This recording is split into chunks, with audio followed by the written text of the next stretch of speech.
Kieran, I'm wondering if we need a rainwater butt to collect the rainwater. No, not necessarily. I mean, there's different improvisations we can do. You can see here I've used a much smaller roof. This is just a little shed. It was difficult to get at the pipe from the main roof of this house. So basically, all I've done is I've bought the diversion kit. The instructions on diversion kits are very, very simple.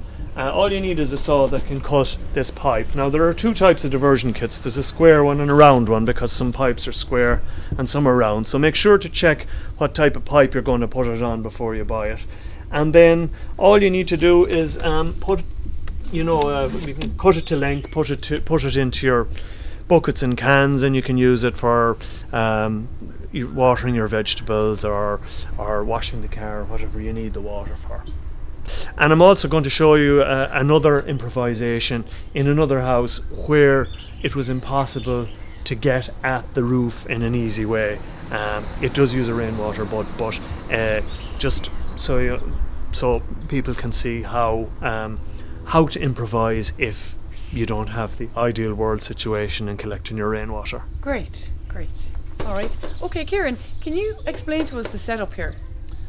Okay, so with this house we've improvised a bit. There wasn't any easy access to rainwater at the back of the house to a drain pipe that would provide rainwater. It's basically coming down from the roof and literally into the ground directly in through those buildings you see there. So what we had to do, we had two options. One was put the rainwater butt up on the flat roof.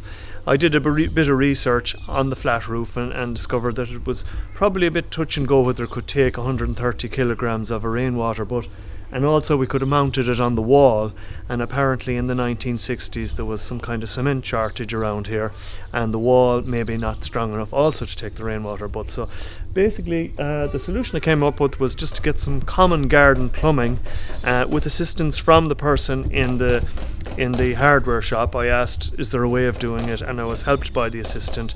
Put various bits of fittings together from the output of the rainwater butt that you see up there, and diverted it all the way down into a rainwater butt at ground level.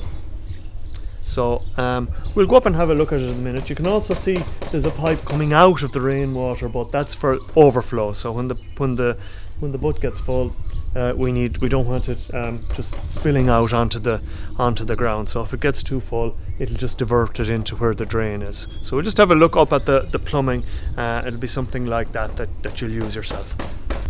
Okay, so this is the rainwater butt, and again, actually the pipe turned out to be the wrong size, so we needed to do a little bit more improvising in a plumbing shop as well as the standard. And basically what we did was took from where the diversion kit normally goes out, and at the end of it just extended some garden plumbing, so screwed it and clipped it on, and that basically works similar to your normal garden hose type connections, and then that brings it down to the ground level.